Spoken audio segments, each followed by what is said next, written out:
Today we're going to cover my TradingView layout and settings, and also my Xlevels settings, so you can get a better understanding of how I set my charts up. I'll also cover my supplementary charts so you can look at those too. But what I will start with is I'm on the premium package with TradingView. So if you are not on the TradingView premium, you are going to be limited somewhat in terms of the layouts and the customizations that you can do. Just make sure you go to explore our plans and you're on the premium package if you want to have the exact same layout as me. Now this is my execution window. It's my main screen and I utilize this for my daily charting and also my execution. Now the top left hand pane is my daily, weekly, monthly, and my top right pane is purely my hourly. And then my bottom pane here is 15 down to 1. So I just cycle between the 15, the 5 and the 1 minute. Now in order to get this layout, it's very simple. You just come up here to the top right hand side and click layout setup. You come down to number 3 and it's the second from the end. This will give you the 3 panes.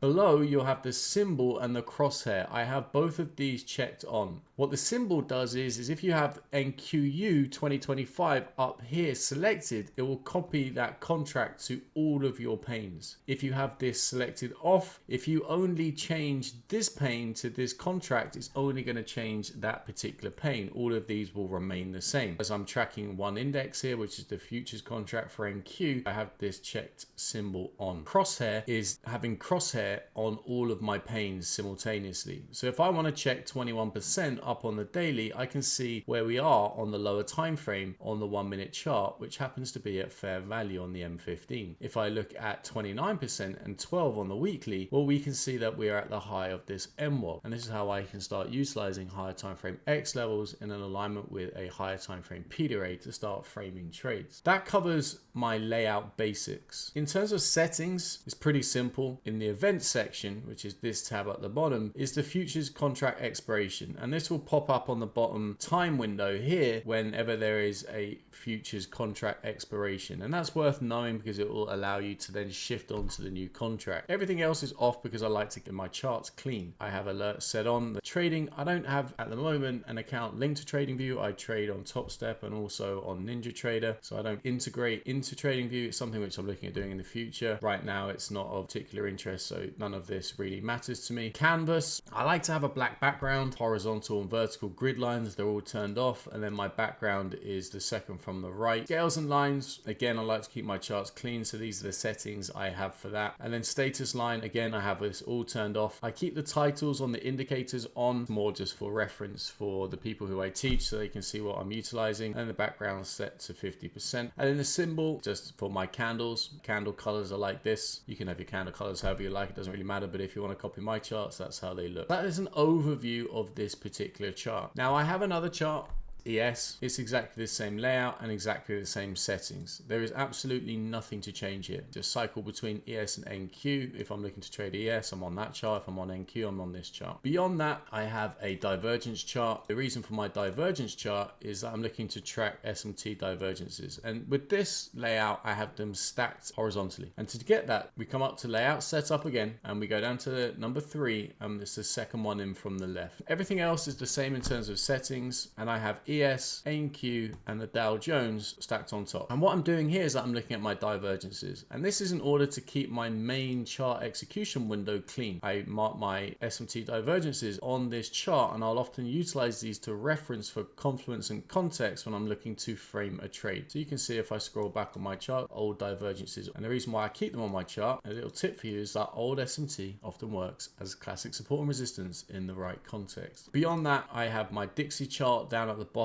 left here. I don't have a separate chart for it, and the reason why I don't need to analyze individual candles on the lower time frame because I'm not trading Dixie day to day. I'm only utilizing Dixie for institutional reference points where we're more likely to get a deeper retracement or a reversal. And the reason for that is if Dixie starts an institutional move, it's more likely where you're going to see movement in the indexes. Dixie goes up, which is what I'm anticipating. I've been saying inside a Red Pill Uni for the last last 2 weeks. This is where we're anticipating indexes to pull back, which is why I've been short biased on NQ this week and why I managed to capture the entire daily range yesterday. And then on the top left, I'm just tracking the NASDAQ. I've got the Qs, I've got NDX, and I've got the continuous contracts on 3 separate panes. This is to do with my crack gap theory, which I teach inside of RP Uni. And then I do the same for SPX. This chart here is my teach chart for my private mentees when I want to go into some specific topic. And then these two at the end are simply continuous contract. I like to have the continuous as well. These are the current, and then these are the continuous. On another monitor, I have this tucked on the left-hand side, and this is an hourly chart, which is stacked on top of each other, ES and NQ. What I'm looking for here is my higher time frame divergence. Do with one of my models, which is a mechanical TS, which is on YouTube if you happen to want to learn it. I have one more chart, and this particular chart looks at my standard deviations. That's my chart layout overview. If you have any questions, you can always just drop them in the comments and I'll get back to you. But now let's hop into Xlevels. So Xlevels is the indicator which I had developed, and it's founded on the principles which I created. And that's the idea that every single dealing range has a premium and a discount. And what Xlevels does is it automatically measures every single dealing range is dependent on the time frame you wish to track. So top left-hand side, daily, weekly, monthly. If you have the Xlevel indicator and you've purchased it, all you'll need to do is claim access on what, and then come into the indicators section, go to invite only and scroll down to Xlevels TradeX. Click that indicator and it will pop it onto your chart. In order to have the Xlevel indicator on every single pane, you'll need to replicate that process on each pane. This chart is my daily, weekly, monthly, and so I'm only interested in tracking the daily, weekly, and monthly. That is all I have on this chart. In order to get that, we need to open up the indicator, and you can do that one of two ways. You can either double click the indicator on your chart, or you can come up to here and then you can click settings, and that'll open up this pane for you. Dealing range 1, dealing range 2, dealing range 3. That's the maximum amount of dealing ranges you can cover per indicator that you have on your chart. If you wish to have 4, 5, and 6, simply add a new indicator to that pane and repeat this process. First dealing range 1, I've got month 1 and extend to current price. What that does is it extends from the low to the current price and presents that dealing range for you with your Xlevels delineated within that dealing range. If you have it extend to current, all that's going to do, it will put a shaded area in here. The reason why it's not showing now is because I have the opacity off. If you have it as right-sided widget, you'll have it thrown all the way on the right-hand side like so. Widget width as a right-sided widget, that's to marry up the width of the widget with other indicators that also use a right-sided widget. And the offset is how far you have these percentages pushed beyond the current price. I like to have them tiered. I have the monthly first, then the weekly and the daily. So you'll see a staggered offset between my dealing ranges here, 8, 15 and 20. Now below that, you can change the level style. I have them as dotted, but you could change them to dashed if you so please, or you could also change them to solid, and you can also change the width. I personally have it as dotted. Below that is how you can customize the colors. I like to keep my charts pretty clean.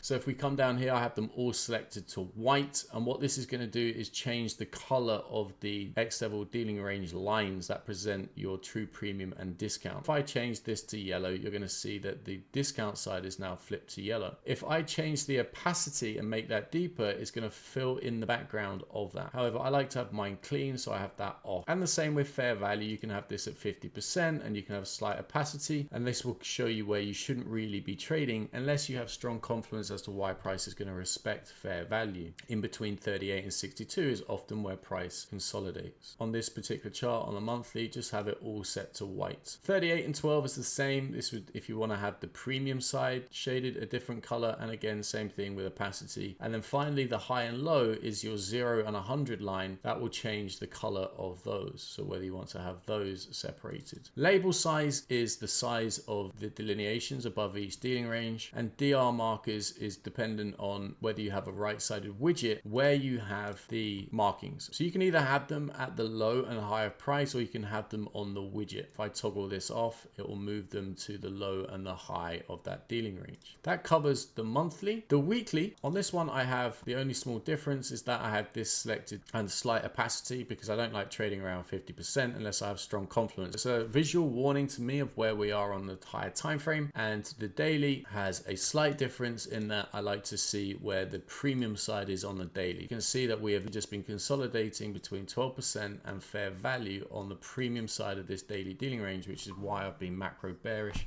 along with Dixie all week. In order to get that, go down to your daily dealing range. So you just toggle any one of these time frames that you want to change it to. This is currently selected to the day, so month, week, day. Extend to current price is how I have this one. Offsets 20 to make sure it's furthest to the right. And then this is white. This is 50% with a slight opacity. And then this is orange with a slight opacity. And then the high and low is selected to white with nothing. This manual dealing range gives you the same settings, but what the manual dealing range does, if you turn this on, it will allow you to have a line on your chart that you can manually position where it starts calculating price from. I don't particularly use it this often, but it's there in case you want to utilize it. Show current DR. Now this is a table that you can have on the top right hand side of each pane that you have your indicator on. And what this shows is where you sit within each dealing range that you have selected. So as we know, this is the monthly, weekly and daily, and this will give you the percent of where you sit within that dealing range. And this plus P will show whether you're in a bullish or a bearish dealing range and whether it is in a premium or a discount. When it is a plus, it means you are in a bullish dealing range, and a P means you're in a premium. You can see that we are minus 1% above premium. We're above the dealing range high on the monthly. In a bullish dealing range, that's a premium. On the weekly, we're at 8% in a bullish dealing range, that's a premium. And on the daily, we're at 22% at a premium in a bullish dealing range. If this is a minus, it means it is a bearish dealing range. You've had a break of structure. I personally have this off. I can just do it visually with my eyes. Now on this pane, I'm not interested in showing my kill zones. I have that on my 15:1 chart, which is what these colors are in the background, and I'll break that down when we cover that particular setup. On the opening prices, I have these all checked off because I'm not interested in opening prices on this pane. I have that on this pane and this pane, which I'll break down in a second. And then below that, all of these are standard, changing how you want these opening prices to be presented. Now that covers the daily, weekly, monthly. This is my hourly chart. So again, same process with this pane. You'll have to go to indicators. Once you've purchased it, you only need to purchase it once. Go to invite only, go down to my indicator, which is Xlevels Pro TradeX, add it to your chart, and that's how you'll want it to look. All I'm interested in on this chart is the midnight open price and the hourly dealing range. And the midnight open price is on my charts because I track weekly profiles, which is something I teach inside of Red Pill University. But we often know that Tuesday sets the high of the week, and if we're above midnight open price, this is a deep discount on the day. And if we're above 8:30 and 9:30, we're in a deep discount. Quickly look at yesterday. You can see that we were above the midnight open price, above 8:30 price, and we were above the open price at the open. This is why I was aggressively short, looking for a sell. In order to get your layout to look like this, we need to go into settings, double click, or of course go to settings.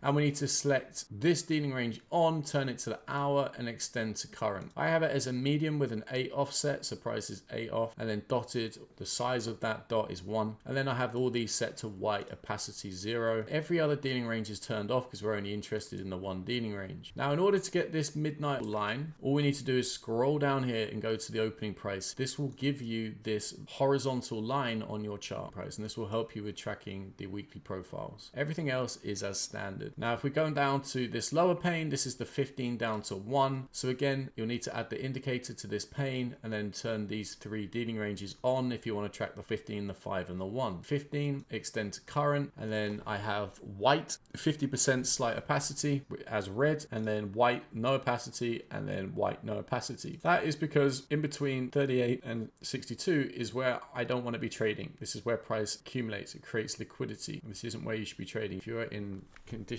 for consolidation chop, you do not want to be entering inside of here. You either want to be entering inside of a discount for shorts or a premium for longs. The 5 minute is on, extend lines to current price. I have these all set to white, no opacity, and then we also have the 1 minute with the slight offset. So my offset is 8, 20 and 32. And with my 1 minute, the only difference here is that I like to have the premium side as orange with a slight opacity, and the reason for that is that I like to know whether I'm in a premium or a discount on the 1 minute. What you can do, you can move your 1 minute if you want to keep your charts clean to a right-sided widget. And what this will do is it will move it off to the side. So if you want to have less clutter on your chart, you can do that. And this will automatically move as price creates new dealing ranges. All of these are set to white, apart from orange on the premium side. And below that, I have my kill zones. And the kill zones are there for schematics. So I use schematics a lot in terms of market profiles. The kill zones, which are in the background, help me see where we are within that kill zone. We have the Asia, which is marked red, and then we have the London Open, which is marked blue. Price opens the New York kill zone is going to open up for New York. And I utilize that for schematics, which is something I teach inside of Red Pill Uni. In order to have those, just toggle them on, and then you can change the colors to whatever you like. If you want to have your Asia set as yellow, you can change them to whatever you want. I personally have that as red, London is blue, and then New York is also a slightly different shade of red. I don't have the London close on because it overlaps with New York, and I know when it is, so I don't need to have it on my chart. The only other kill zone that I have on is lunch, and that's so I can track the lunch macros and I know where I am with a PM session. And then below that is midnight open price theory. The idea of being above midnight open price, if you are bearish on the day, you are in a theoretical discount, and this touches on the principles of power of three. This is your true day open